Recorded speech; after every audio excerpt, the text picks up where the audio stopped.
You're listening to China Africa Talk. Jambo, ni Bridget akikuletea kipindi kinachohusiana na China na Afrika. Vous écoutez le dialogue sino-africain avec Bridget.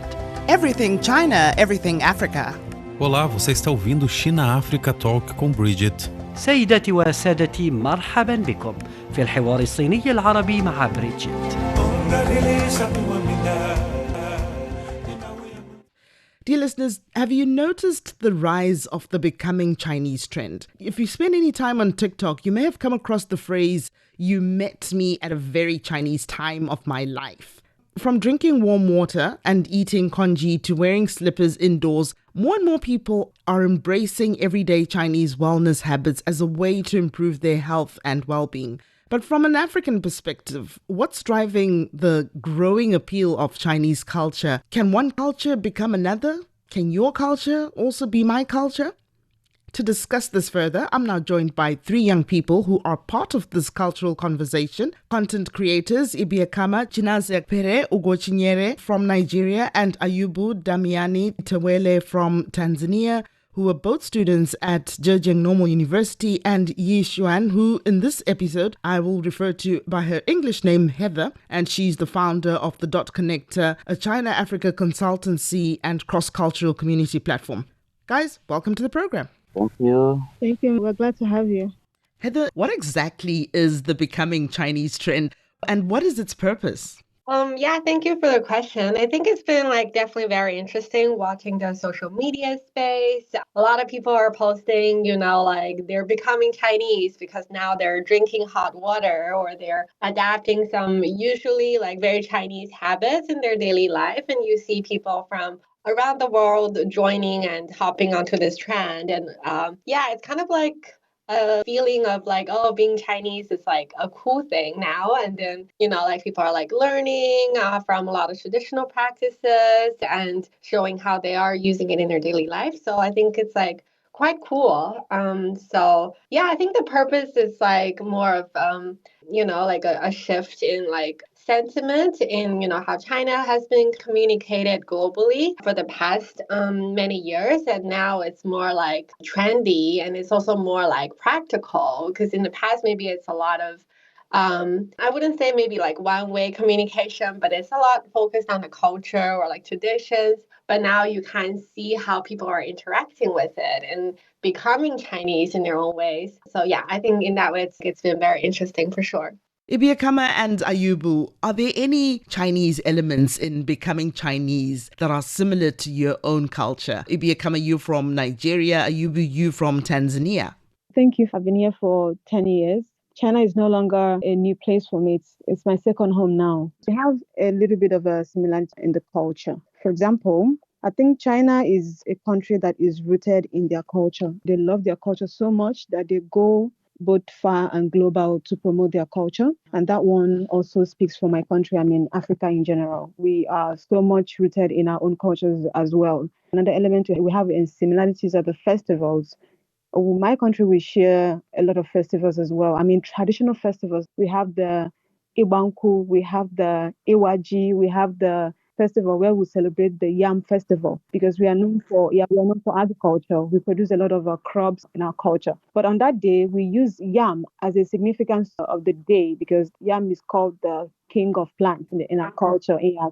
And I think China also have a similar day for celebrating such cultures. So Nigeria as well, my tribe, we have a lot of cultures we celebrate, apart from the national one that we celebrate. Now, plus the national one as well, if you calculate it and put it together, it's almost equivalent to China. But I think maybe where we have the difference is just the part that we don't have a special holidays for them. There's another similarities in family values. China, they promote a lot of unity and family values. They respect their elders and they are very friendly in welcoming people. It's also a very similar thing for Nigeria. We are very welcoming and we entertain you with our food, we entertain you with our cultures, we entertain you with whatever that is going to show and display our culture to the world. We share a lot in culture, just like I said, in the festive periods and in the family or custom values, and as well traditional dresses. China, they have this culture whereby red is a symbol of China, we know. Also in their flag, one of them is the Spring Festival. red is a significant color for China, it's also the same thing for us at home, for Nigeria, especially my tribe. So I think that's one thing we share in similarities in our traditional dresses. And how about you, Ayubu? Yeah, I'm from Tanzania. I have experienced so many Chinese culture, but I discovered there are things almost related to our culture. I'll mention a few of them. For instance, in China, when they meet together, they used to ask in Chinese, like in Chilama, like, have you eaten? Because they care about other people, how they feel, if they are okay or not. So in my culture, because when you say Tanzanian culture, I don't think we have exactly. We just have some of collective culture that maybe can be related to each other because we don't have dominant tribe in any African nation. Most of our African nation, they have many tribes. My mother, when called me now, she will ask me one question. It's almost related to how the Chinese greet. She will ask me like, what things are you hiding from us? The question is like that, like, what things are you eating but you don't want to share with us? Is how the Chinese, they always greet like, Nichilama Hareten.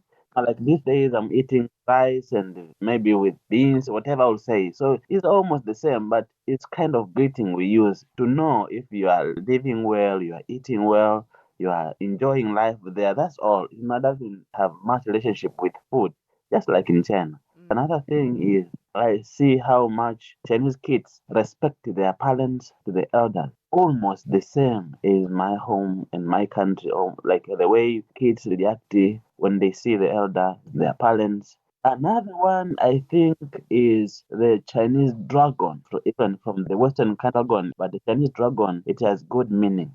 Chinese dragon, that's why you see the dragon.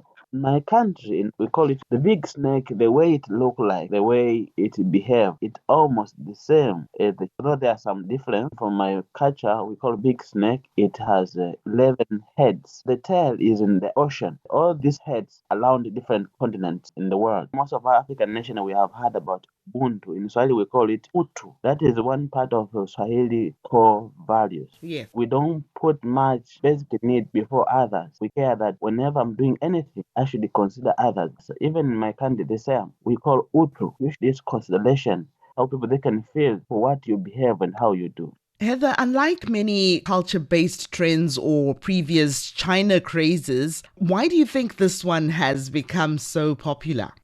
Yeah, I think it does kind of like come out of a surprise to me as well, because I know like people have been like sharing about their life in China for so long, and like I've had a lot of friends who have really been passionate about telling the China story, but like all of a sudden this thing like really being boomed. But I think it's interesting because the beginning of last year, when we recorded this session like last year, I remember there was the really big TikTok refugee movement to write note. So I think it gives people the first time opportunity to see China from like a Chinese perspective. Like people are comparing their notes, they're seeing China for how it is, for how individuals shares, like not so much on just national news, more on social media. So I think that, makes it different because it's a lot more interactive. And also, like again, the interaction, people are playing with it, and it's kind of like combining like different cultures and then really picking like what they think is practical in their own lives, or how becoming Chinese is helpful, like, in them becoming more healthy, or like in practicing different kind of thinking, like the community values that two other guys have shared. Yeah, I think it's more like being recognized by people around the world. So I think it's very cool. Yeah. Mm-hmm. You describe some things you now do that demonstrate your becoming Chinese. Ibia Kama, you go first. Okay, a lot of things I do. First of all, I'm used to my Chinese name. Let me start with my Chinese name. My Chinese name is Wan Qian. Oh. So everybody around here calls me Wan Qian, except for maybe the new students who doesn't know me. Yeah. But my Chinese name, from the day I was given that name in 2015 in Nigeria, in Confucius Institute, when I was learning Chinese at home, I was the first person that was given a Chinese name, so it was an honor, and then I was given one. So that name have locked in my brain. I don't know how, but people were able to pick it up. Even sometimes some of my classmates call me Wan Qian. So now that makes me a full Chinese, because you notice in China, there's a way they give names. Yeah. For example, some people, their English name or their native name is translated in Chinese version. Yeah. My Chinese friends are like, "Ooh, who gave you this name? Yeah. That's so Chinese." Wantian is like an old English name given to the pretty ladies or people that have money and people from the royal families. I was like, "Oh, okay, then that's good."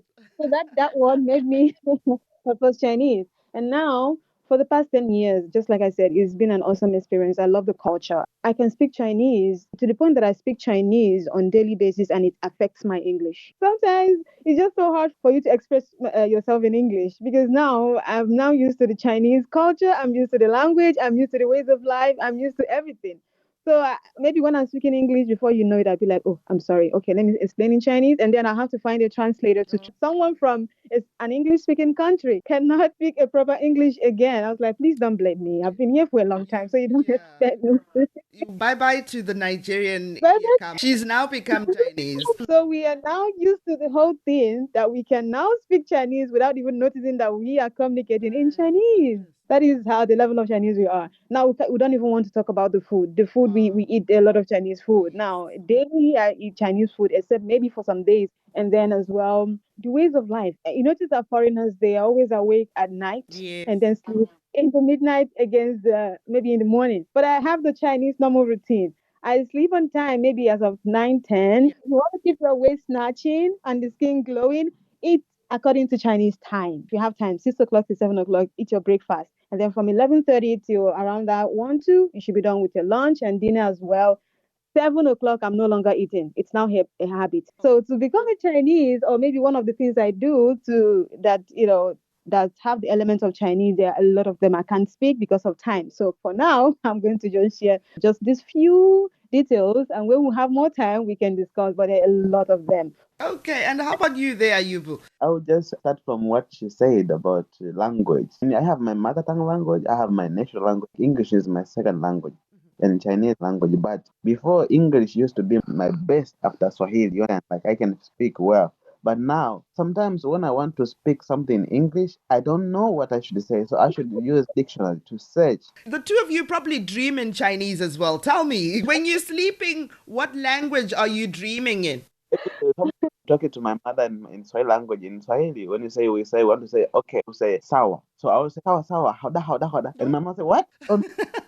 So that's one of the things I felt like I'm becoming Chinese. And the second one, I went back last year, and when I went back home, every day use chopstick. So when I started to use hand, I felt a little bit uneasy. Like also go to Chinese restaurant, they have there. I can choose many dishes to eat.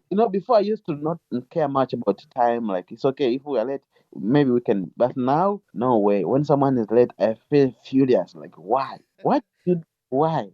Because my teacher used to be so strict to me when I'm late. You should never be late. And sometimes he become angry for me for 1 month. He don't want to talk to me just because I'm late. So I start to become the same like him. I hate people who get late on some occasion. And also, I used to drink cold water from the freezer. So many things actually. We have been coming Chinese without knowing. You assimilate to the society. That's why you get them.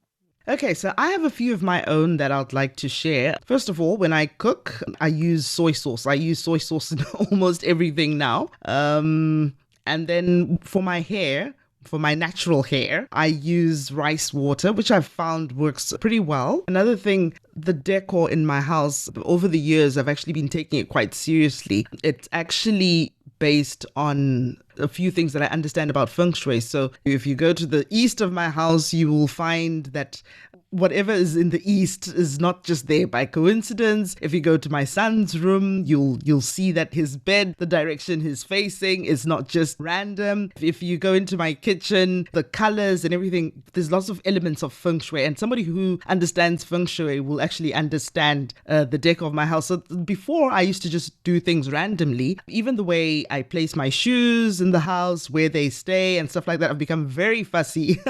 So there's a few things that I now do that I've realized I'm actually becoming Chinese without even noticing, or, I guess I probably only realized when I was preparing for this topic. I've actually become quite Chinese myself. And then, of course, with my son, who's become so Chinese, when we are watching basketball, he likes basketball. When somebody does something that's like, whoa, instead of going like, whoa, we're like, what you? So a conversation with him will always be like, what you? So those are some mannerisms but to proceed our discussion, I'd like to know from you, Heather, as a Chinese national and content creator, how do you feel when you see people embracing these habits in a rapidly changing world? What does this transformation in cultural recognition signify? Actually, I was thinking in the back of my mind that there should be a becoming African trend that I should hop on. Yeah. Because I spent time in like Nigeria and Kenya, so it's a little bit similar. You like the opposite of this now. You like the opposite. Yeah, I am like, I'm eating with my hands. I'm like, sometimes late to meetings, and I'll be like, oh, sorry guys, I'm on African time. But like, oh, wow. So it's there should be a reverse trend as well. I'll think about it. So yeah, I think as a Chinese content creator, I think it's definitely like very empowering because for a while I felt like I had to like really fight to get the stories through like to a global audience, because sometimes like people had certain ideas about China that is often a little bit one-sided, and then they only get their news from like news channels.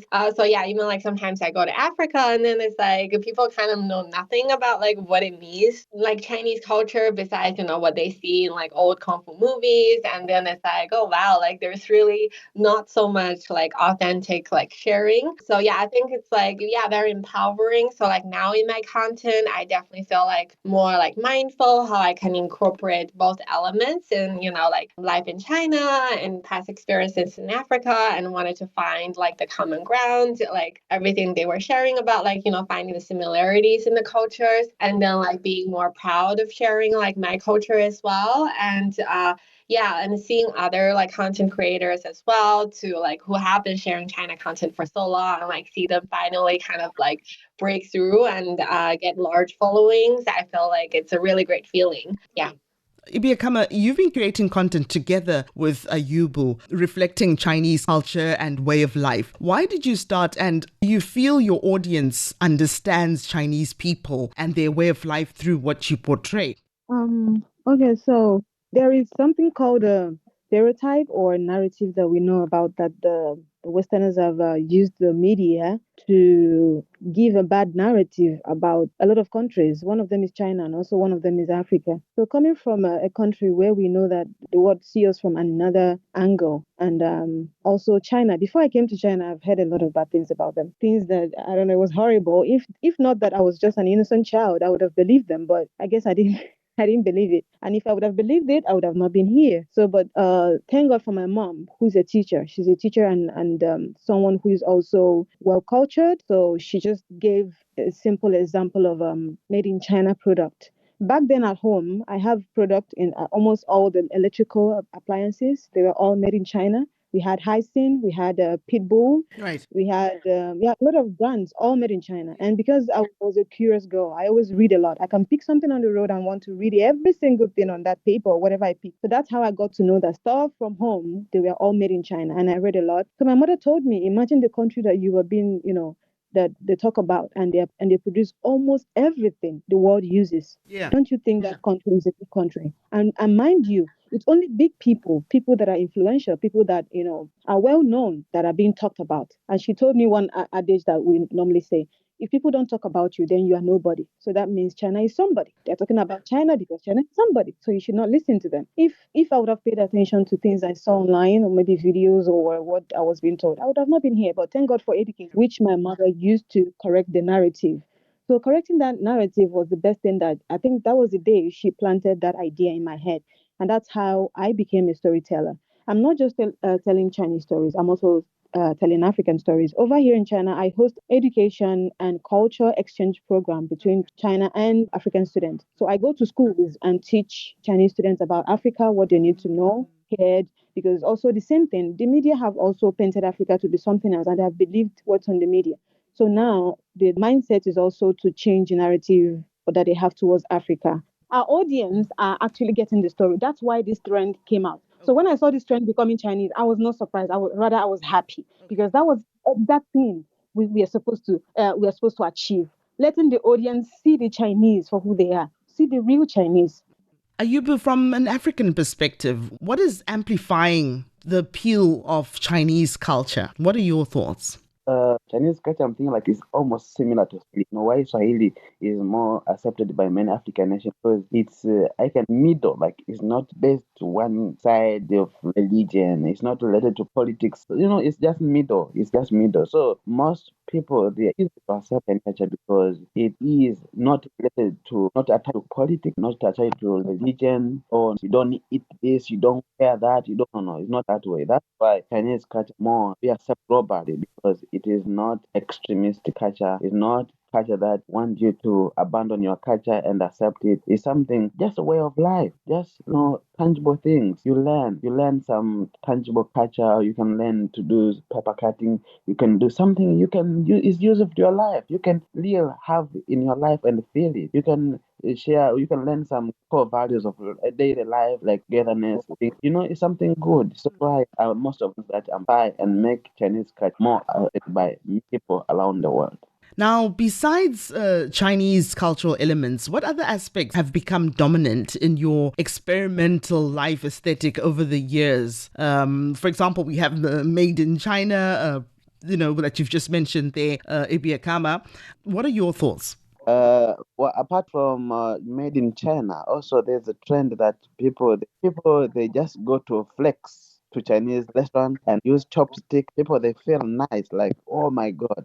I use chopstick because we don't use chopstick actually. That's why I think one of the things is of Chinese culture. And another thing I think is in my country because before I came to China I used to play martial art and dragon dance and the lion dance. So in my country now it's becoming something popular. People there are so many clubs in my hometown. There are so many clubs that people play martial, play lion dance, and even the Chinese New Year is becoming more popular in my country. Even our national leader, like president, is go to participate to Chinese New Year. So it's some of the things that they are becoming appealing to other culture and becoming popular in my daily life. I can see them not only in China but also in my country. I can really see there's a Chinese culture present there.